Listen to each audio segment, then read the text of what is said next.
आप सबको मधुबन बेहद घर से प्यारे बाप दादा दादियों सभी मधुबन निवासियों की ओर से विशेष प्रयागराज में सेवारत आप सब भाई बहनों को बड़े भाग्यवान हैं। लोग यहाँ पर तीर्थ यात्रा करने के लिए आते हैं, संगम में नहाने के लिए आते हैं और आप ऑलरेडी यहाँ रहते हैं, इसलिए आपका विशेष भाग्य है। बधाइयाँ बधाइयाँ। एक बार जोरदार तालियां।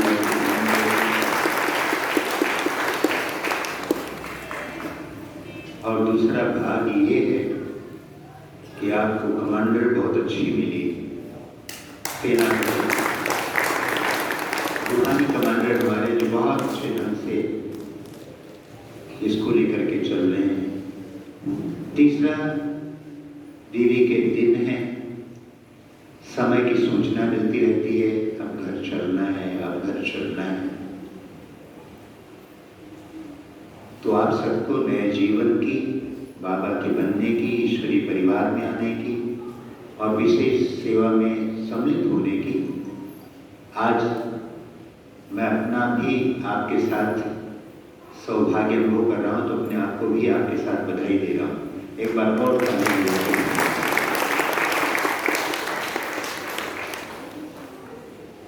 आज बाप दादा के महावाक्य हमने सुने तो बड़ा असमंजस हो गया कि एक तरफ तो उत्सव मनाया जा रहा है, तो कहीं मुझे भूल न जाए कि मैं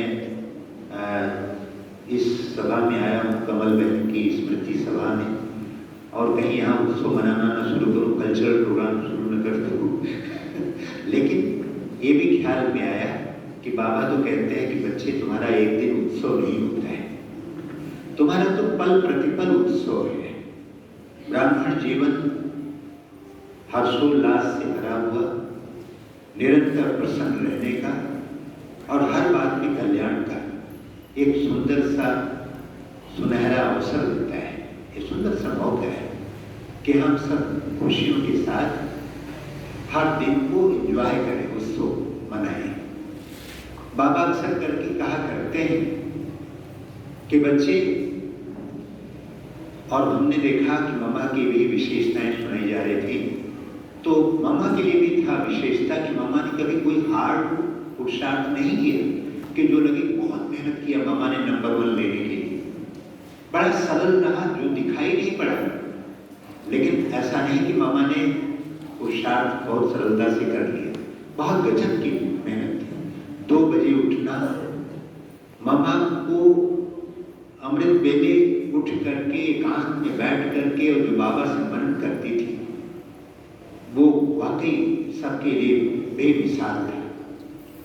और दूसरा मम्मा की विशेषता ये थी कि मम्मा में समाने की शक्ति गजब की थी, गंभीरता की प्रतिमूर्ति थी, तो रमणीकता भी थी, लेकिन मम्मा को जोर से हंसते हुए कभी नहीं देखा किसी ने। मम्मा की जो चाल थी, वो चाल इतनी थी कि मम्मा कहती थी कि मैं चलूं तो हमारी चाल ऐसी होनी चाहिए कि जमीन को भी चोट न लगनी चाहिए, चींटी भी कोई मरे नहीं, क्योंकि हम तो डबल अहिंसक हैं वैसे ही। तो हमारी जो चाल है, हमारी जो पाँव की जो आवाज़ है, कदम चाप जो है, कदम ताल जो है, जो उसकी भी जो पदचाप है, वो भी सुनाई नहीं पड़नी चाहिए। कहते हैं ब्रजमन भाई जी सुनाते हैं कि मम्मा को लेकर के हम जा रहे थे और ट्रेन पकड़ना था, टाइम तो हो गया था, लेकिन बाबा मम्मा बड़ी अपनी मस्ती के साथ चल रही थी थोड़ा, तो क्या करें, मन में तो था कैसे कहें, लेकिन उन्होंने कह ही दिया मम्मा को कि माँ थोड़ा जल्दी चलना पड़ेगा, ट्रेन का टाइम हो गया। उन्होंने मम्मा के माँ बाप कह दिया। मम्मा ने सीधी से मुस्काई, कहा भाई मैं तो ऐसे ही चाल चलूंगी, और संजोग से इसी चाल में गई और ट्रेन छूटी नहीं, ट्रेन मिल दी गई। तो ये कहते हैं कि मम्मा के अंदर खूबी गजब की थी। एक विशेषता जो सबसे बेहतर जो लगता है कि मम्मा को जब ये बीमारी हुई, आप सोच सकते हैं 1 घंटे के पश्चात शरीर छोड़ना है, एकदम अंतिम समय को। लेकिन बाबा कहते हैं कि मम्मा तुमने तो हमेशा बच्चों को टोली खिलाई तो आज इनको टोली नहीं खिलाओगे। अब सोचिए कितनी आज्ञाकारिता कि बाबा मम्मा के हाथ में अंगूर देते गए और मम्मा उसको आगे बढ़ाती गई, मम्मा सबको देती गई। सोचो कोई शरीर छोड़ने की बेला हो और उसमें हाथ भी उठने वाला ना हो और चेहरे पर जरा भी शिकन नहीं होनी चाहिए उदासी का या पीड़ा का, दर्द का। कितना सोचिए, खुद आपने सोचिए, जिसको पता है बस अगले पल हमको शरीर छोड़ना है, कितना कष्ट रहा होगा। लेकिन वो सागर के समान मम्मा ने उस कष्ट को, उस पीड़ा को अंदर में समा करके, जरा भी चेहरे की फीलिंग नहीं आनी चाहिए। टोली देते समय दृष्टि भी देते हैं तो भी ताकत लगती है, भाई लगातार दृष्टि तो दो। ऐसा नहीं कि दिल मम्मा टोली दे और आंख नीचे करके दे दे या किसी ने हाथ पकड़ के उठाया हो, ऐसे में नहीं। बाबा दे रहे थे हाथ पर और मम्मा अपना हाथ उठा के दे दिया रही थी और सबको देना था, दे करके भी मम्मा जो है ऐसी सेवा किया और उसको दर्द को समा लिया और उसके बाद शरीर छोड़ा और जरा भी चेहरे से, मुख से कभी उफ न निकलना, आह न निकलना। एक हंसी की बात सुनो, दादी गुलजार दादी सुनाती थी, मम्मा के सामने जब हम ऐसे बैठते थे 2-4 सखियां, तो मम्मा को बहुत दर्द था, मम्मा के अंदर से निकलती थी आवाज। तो गुलजार दादी ने पूछ लिया, मम्मा से पूछा कि मम्मा जब आपसे कोई मिलता है तो किसी को पता नहीं लगता है आपको कुछ हुआ भी है, और जब हम सब मिलते हैं तो पता है, ऐसे लगता है कि वो पब्लिक मिलती है तो आपको कुछ आवाज भी नहीं निकलती। इसका मतलब है आपके सामने हमेशा कोई होता रहे, कोई ना कोई बैठा रहे क्या? तो कहते हैं मुट्ठी, ऐसा थोड़ी हो सकता है, ऐसा थोड़ी। प्यार से कहा मम्मा ने, ऐसा कैसे हो सकता है? रात को कहते हैं मम्मा का जो बिस्तर था, मम्मा और मम्मा के बगल वाले कमरे में मम्मा की जो रात को जो कराहट थी, जो चीख थी अंदर की, वो उसकी आवाज सुनाई पड़ती थी। रात को बात कोई और तो होता नहीं था, तो नेचुरल जो दर्द था, जो पीड़ा थी वो निकलती थी, वो सुनाई पड़ता था। लेकिन मम्मा ने कभी भी किसी के आगे इस दर्द को समाया। महा पीड़ा थी, जो घनीभूत पीड़ा थी, स्मृति में दुर्दिन से छाई, वो आंसू बनकर आज बरसने आई। तो वो जो पीड़ा जो समाई थी मम्मा ने, वो गजब की थी, जो कहीं नहीं जा सकती थी, लेकिन मम्मा ने समाया। यही थी दीदी के साथ। मैं दीदी को देखता था तो दीदी चलती थी तो पाँव में तकलीफ होती थी, लेकिन मम्मा दीदी कभी भी बाहर निकलने नहीं देती थी आवाज। 6 वर्ष तक दीदी के सामने थे। अफसोस इस बात का रहा बाद में कि मम्मा और दीदी का साथ हमको मिला, 6 वर्ष तो मिला, तो मैं दीदी से इतना क्यों नहीं मिला? जबकि मैं दीदी के अलावा लोगों को जानता नहीं था। दीदी यूपी जोन की इंचार्ज थी, दिल्ली जोन की इंचार्ज थी, दिल्ली पंजाब नॉर्थ इंडिया के नॉर्थ।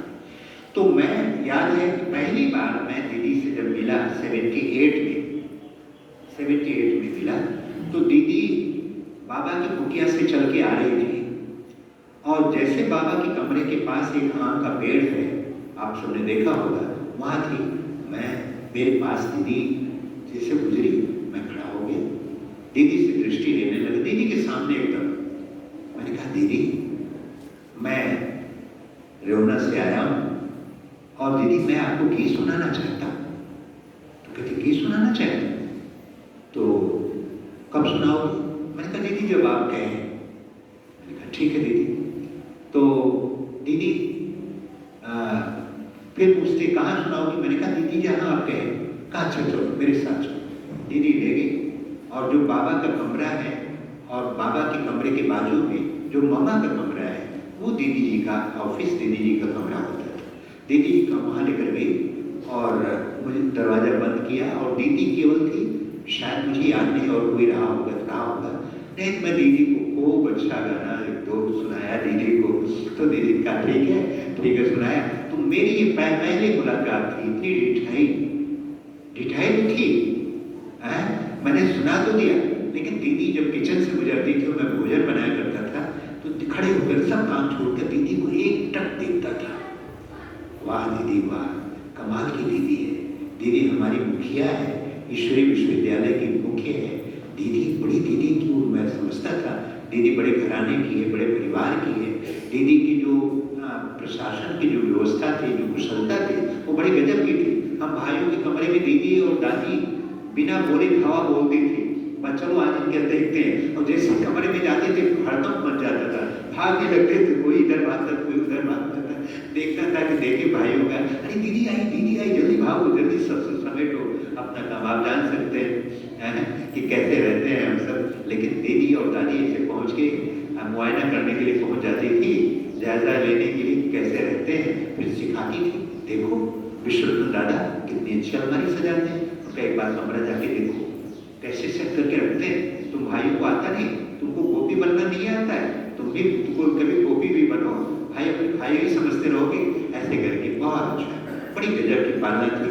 निस्संदेह जैसा कि मैं हमारी दीदी ने सुनाया कि उनके अंदर, दीदी के अंदर बड़ी विशेषताएं थी, बड़ी अद्भुत विशेषता थी। इन दिनों विशेषताएं सुनाई भी जा रही, शायद यहाँ इनको सुना दिया होगा। तो वो बहुत विशेषता मैं तो कंठस्थ कर लिया हूँ पूरी विशेषताएं। तो दीदी की विशेषताएं बड़ी अद्भुत थी। ये भी अच्छा रहा सौभाग्य कि मुझे 6 वर्ष तक दीदी की पालना मिली। आप में से बहुत कम ही भाई बहनें होंगे, शायद कोई होंगे पुराने, मैं तो देख तो रहा हूँ। लेकिन दीदी को देखे ऐसे अपने आप में है कोई जिन्होंने दीदी को देखा हो? दीदी को देखा है? भाई जी खड़े खड़े हो तो हमारा भाई है, अभी यहाँ से दिखाई पड़ा, मैं तो पहचान ही नहीं पाया पुराने तक। और भी कोई है? अच्छा माता जी भी है, माता जी खड़े हो ना? अरे वाह भाई, इनके लिए ताली तो बजाओ। ये बोल कम बात नहीं।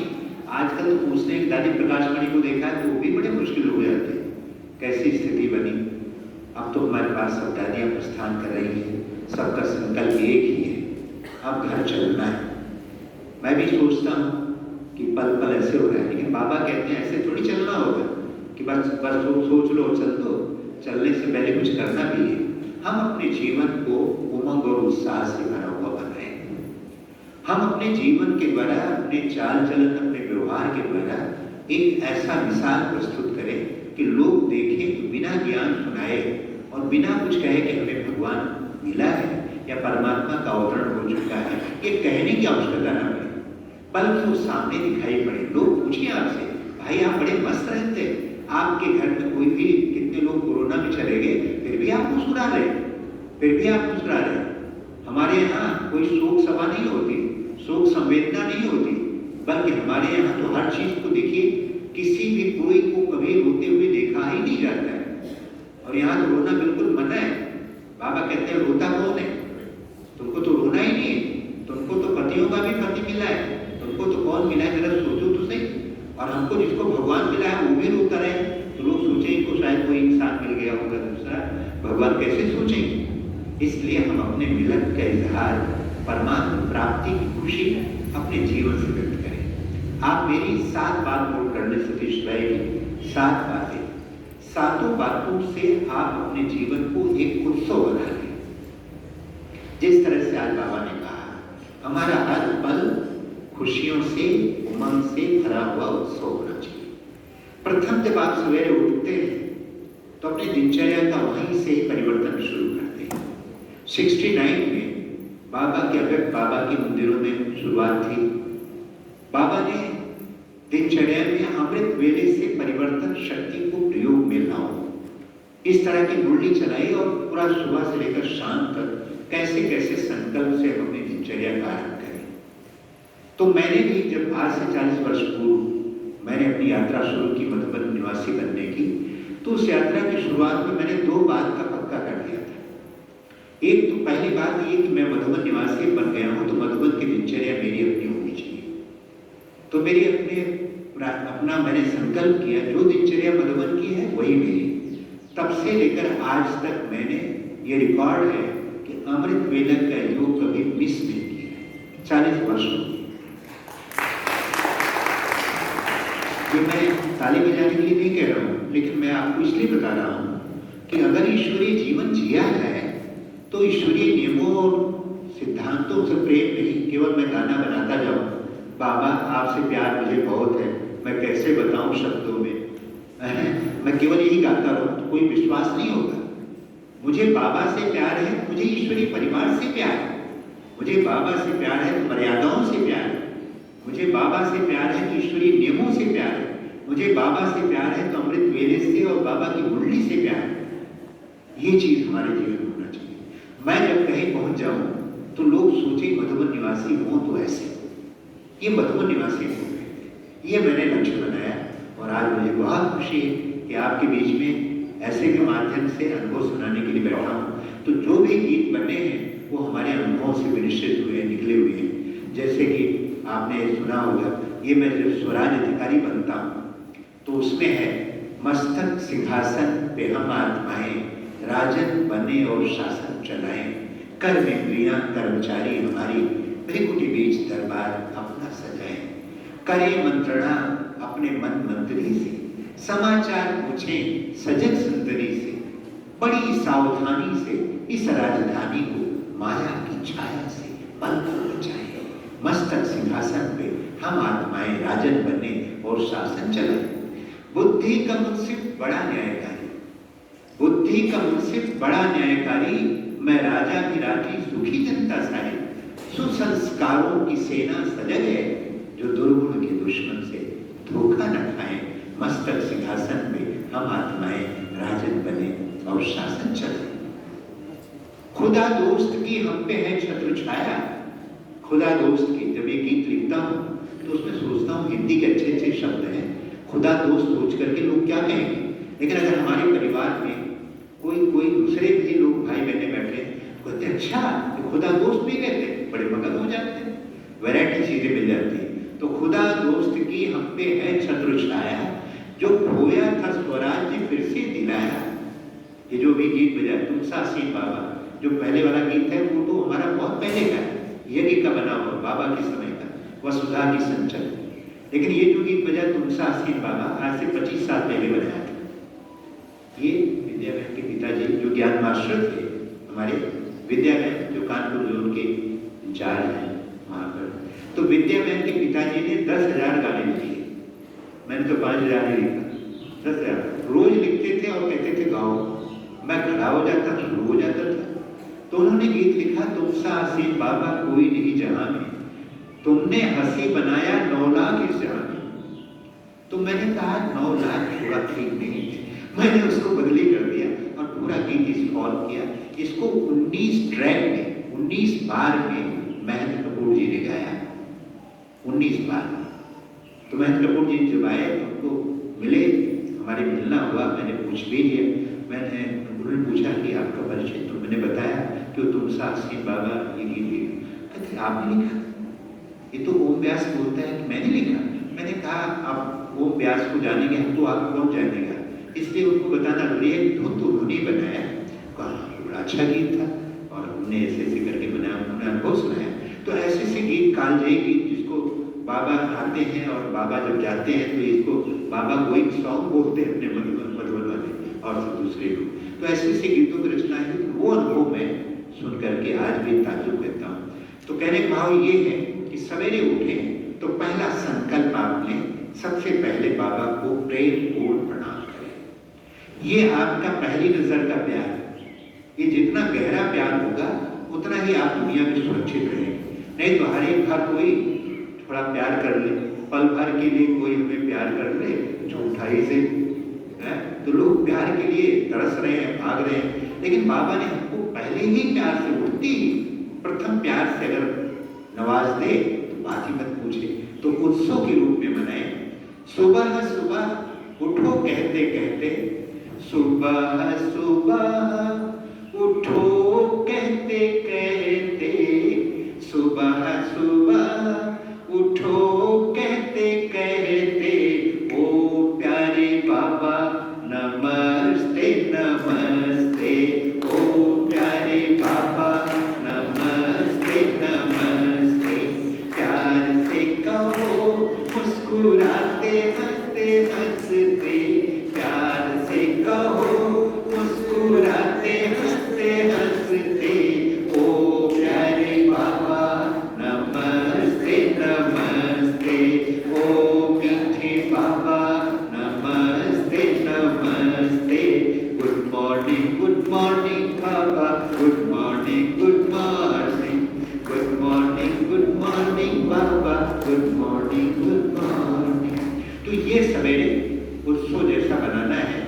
सवेरे का प्रथम 5 मिनट का जो समय बड़ा अद्भुत है, उसको एक अच्छी तरह पक्का कर लीजिए और बाबा को ऐसे करें। हमारी बॉडी लैंग्वेज अगर करती है तो उनको ज़्यादा ध्यान होता है। कल भी मेरे एक क्लास था, उसमें मैं बता रहा था आप लोग भी ऐसे करने के बाद, प्रार्थना हमारे यहाँ नहीं होता है लेकिन ऐसे करें और कहें बाबा, बोलिए बाबा गुड मॉर्निंग, बाबा नमस्ते, प्यारे बाबा नमस्ते, बाबा मेरा प्रेम पूर्ण स्वीकार करें, प्रणाम। ये थोड़ा करेंगे तो आपको लगेगा कि मैं जाग करके कराना, नींद के नशे में पता भी नहीं लगता है गुड मॉर्निंग की है कि नहीं की। तो 5 बार इसको कर लें तो आपका सवेरे सवेरे का जागृत होकर के वो चैतन्यता के साथ और उस प्रेम से कि कल की सबसे पहली मुलाकात होगी परमात्मा से, कितना अच्छा है, उसको स्वीकार करें। प्रथम बात। दूसरी बात ये करें कि जैसे चारपाई से उतरते हैं तो ये अनुभव करें कि बाबा ने मुझे रात को जब बाबा की गोद में मैं सोया तो सवेरे उठाया, जगाया और कहा कि बच्चे आज मैं नहीं जा रहा हूँ, या मेरे दोस्त आज मैं नहीं जा रहा हूँ, आज तुमको धरती पे जाना है, तुमको मेरे काम के लिए जाना है, तुमको अब अपने काम के लिए नहीं जाना है। और बाबा ने मुझे अवतार के रूप में, मैं पवित्रता का अवतार फरिश्ता या मैं फरिश्ता पवित्रता का अवतार, ऐसा संकल्प करके आप चारपाई से यहाँ करें, खड़े हो जाएं और खड़े होकर वरदानी मुद्रा में ऐसे ऐसे करें। ऐसे करने का सब कोई कर ले वरदानी मुद्रा में, ये बॉडी नहीं करें, दूसरा ऐसे करें, ये वरदानी मुद्रा, वो पंजा वाला नहीं, कांग्रेस वाला, वो वाला, ये ऐसे करें, बहुत ऊपर भी नहीं, ऐसे भी नहीं, ऐसे देखो वरदानी मुद्रा। आपको लगे कि मैं देवी हूँ, आप उसका स्वरूप बन जाए और ये अनुभव करें कि मैं शिव शक्ति हूँ। बोलिए मैं शिव शक्ति हूँ, मैं सब कुछ कर सकती हूँ। उसमें जोड़ दीजिए कि वो मेरा था शिव शक्ति हूँ और चूहा है तो डर गए, ऐसा ना हो। मैं शिव शक्ति हूँ, आपकी शक्ति नहीं, जोर से बोलिए, बड़ा लगन के साथ बोलिए, कोई बात नहीं। मैं शिव शक्ति हूँ, मैं शिव शक्ति हूँ, मैं क्या नहीं कर सकती हूँ। इसको जोड़ देंगे ना तो आपके अंदर और ताकत आ जाएगी, सपोर्टर मिल जाता है, ठीक है। तो ये दूसरा, इसको 5 बार करके ऐसे चारों दिशा में घूम जाए। लेकिन ध्यान रखिए वहां घर के जो दूसरे सदस्य हैं वो आपको ना देखें तो करिए, नहीं तो कहेंगे इनके अंदर कोई दूसरा कोई प्रवेश कर गया, मेरी मम्मी तो ठीक थी कल तक, आज क्या हो गया। अच्छे भाव से कीजिएगा। अगर देखते हैं कोई नहीं, अगर किसी को अच्छा लगता है तो आप मन में जरूर कर लीजिएगा, लेकिन बॉडी लैंग्वेज हमको याद दिलाता है, इसलिए सजगता के साथ करेंगे बड़ा अच्छा होता है। दूसरी बात होगी। तीसरी बात है अमृत वेला योग जरूर करें और मस्ती के साथ करें। योग में नींद न करें, नींद कोई योग नहीं कहते। हमारी दीदी राजयोग के बारे में बहुत अच्छा बताती है, और कोई नया व्यक्ति आया और आप नींद कर रहे हो, राजयोग को नया नया बुलाया गया हो तो सोचेगा शायद राजयोग की परिभाषा यही है। तो ऐसा योग नहीं होना चाहिए। योग तो मिलन की मस्ती है। जब भी कभी नींद आए तो खड़े हो जाइए, गीत बजाइए और खूब डांस कीजिए दरवाजा बंद करके, बाबा के प्यार में। बाबा उसमें खुश होगा। नींद करके योग करना, इसमें ना तो आपका शरीर खुश होगा, ना तो आप खुश होंगे और ना बाबा खुश होंगे, ठीक है ना। और आज से संकल्प करें, जितने भाई बहन हमारे सामने बैठे हैं, आज ये संकल्प करें कि शेष, अभी शेष का पता तो नहीं है, कमलदीप बहन का यही संदेश है कि शेष कितना जीवन है, लेकिन जो शेष जीवन है उसका हर अमृत वेला मुझे करना शुरू है। यही विश्व परिवर्तन के कार्य में मेरा सबसे बड़ा सहयोग है, और कमल बहन के प्रति ये मेरी सच्ची श्रद्धांजलि है कि आज से हम अमृत वेला रेगुलर करेंगे, एक्यूरेट करेंगे और पक्का करेंगे, फॉर्मली डिटर्मिनेशन के साथ, दृढ़ संकल्प के साथ करेंगे। सब कोई भाई बहन सब करेंगे, करते तो हैं आप, उसको और लगन के साथ करेंगे। एक बार ताली में जाके अपना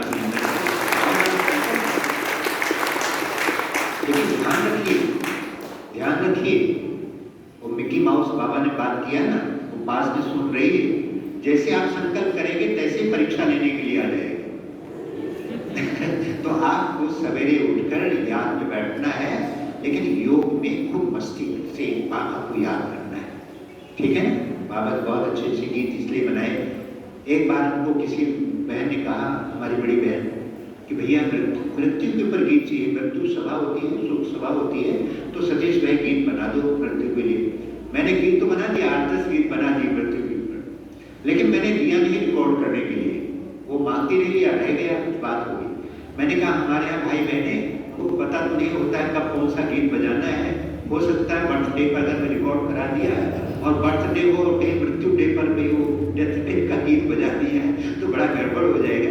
और आज तक हमारे पास कोई भी डेथ डे का गाना नहीं। एक गाना बजता है कि कोई शरीर छोड़ता है और उस गीत के बोल है, आज में आए थे उस घर से अंत वहीं को जाना है, और आज अंत का मंत्र यही है, सबको यही सुनाना है।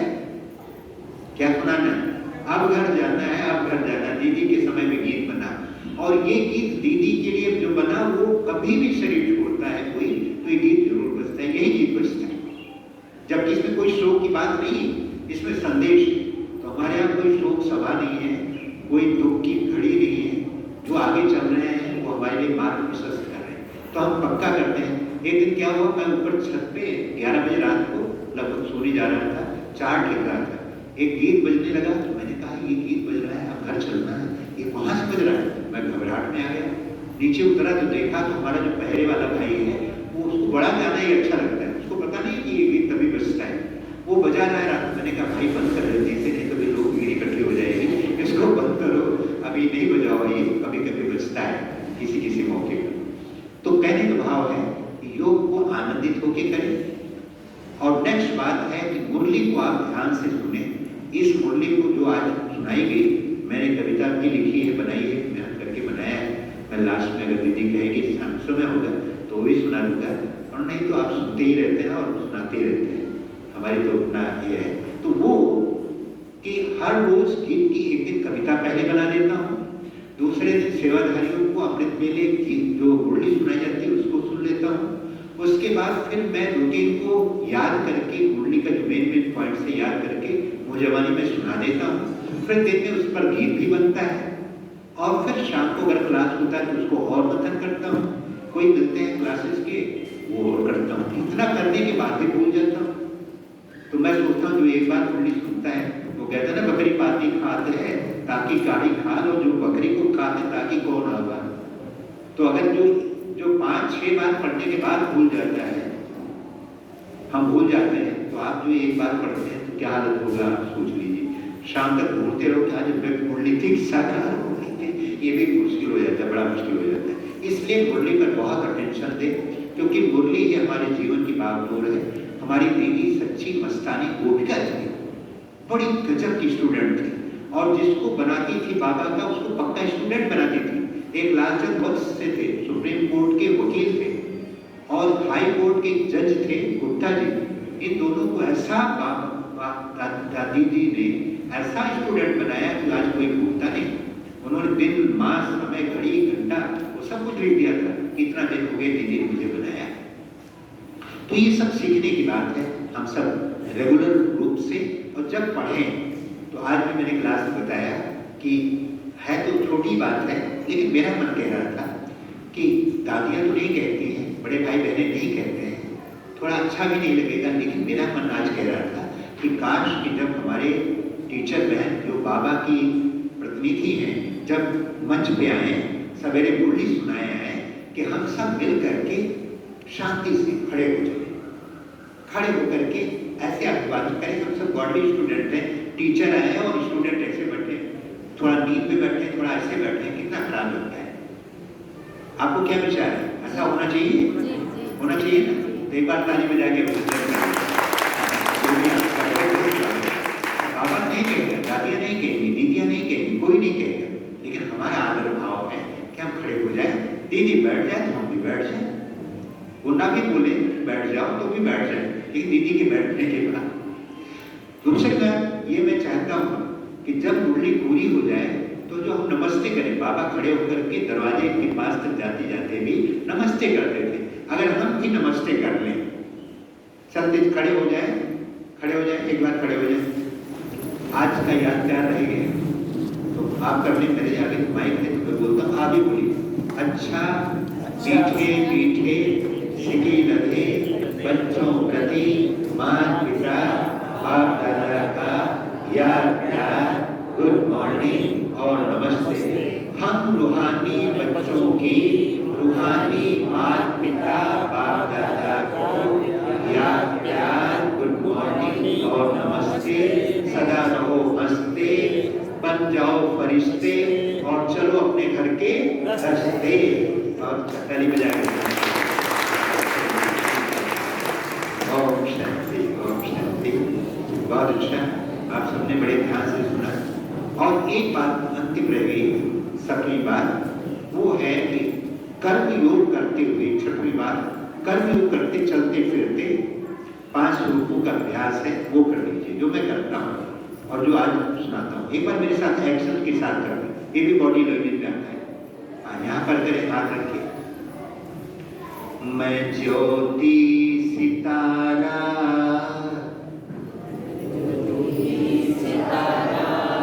मैं देव प्यारा, मैं पूज्य न्यारा, मैं ब्राह्मण दुलारा,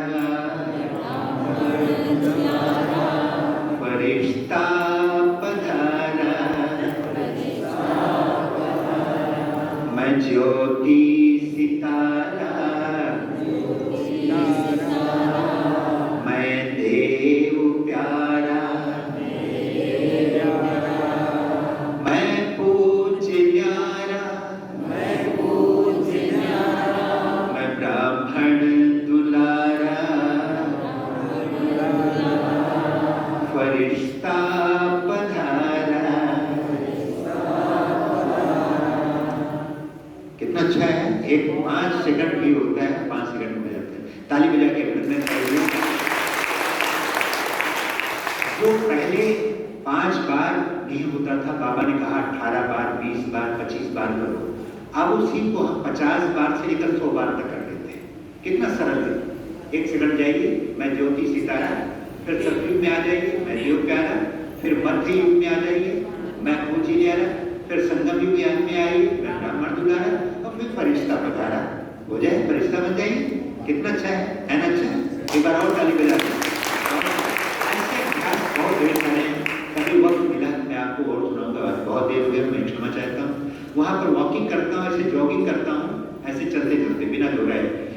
पूरा चक्कर एक, बाबा रहा है देख, पूरा चक्कर 2, बाबा कुछ कह दो, पूरा चक्कर 3, बाबा बड़ा हंसी, पूरा चक्कर 4, बाबा करता प्यार, पूरा चक्कर 4, बाबा करता प्यार, पूरा चक्कर 5, बाबा से रहो सांझ, पूरा चक्कर 6, बाबा तुम अच्छे, पूरा चक्कर 7, बाबा मेरे साथ, पूरा चक्कर 8, पढ़ो प्रेम का पाठ, पूरा चक्कर 9, बाबा से लगी लो, पूरा चक्कर 10, बाबा कहते बस।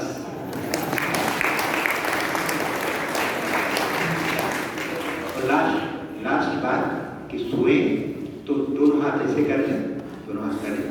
वाह मेरे दोस्त, अंतिम जन्म के कीमती साथी, अनमोल साथी, तुम्हारा धन्यवाद। तुम बैठे रहना और मैं उड़ जाऊं। धन्यवाद। लोग दूसरा, हमारी बहनों का जिन्होंने टाइम दिया, जिन्होंने दिलाया, खिलाया, पढ़ाया, पाला, पोषा और आज इस मुकाम पे इस योगी बनाया। एक बात सभी भाई बहनों का, उन सभी आत्माओं को हम धन्यवाद देते हैं, जैसे कमल दीदी और सब हैं जिन्होंने हमारी सेवा की, हमको जन्म दिया, पाला, पोषा, बड़ा किया। उन सब के लिए जोरदार तालियां। और दूसरा धन्यवाद इस प्रकृति को दो कि जिसमें हम सांस ले रहे हैं। कोरोना काल के बाद, लंबे समय के बाद मधुबन से निकले, आपके बीच में आए, जिसने आज ठंडी मौसम ने भी साथ दिया, यहाँ पहुंचे। इस प्रकृति को भी जोरदार तालियां। और अंतिम है हमारे प्यारे बाबा को सबसे ज्यादा धन्यवाद। धन्यवाद।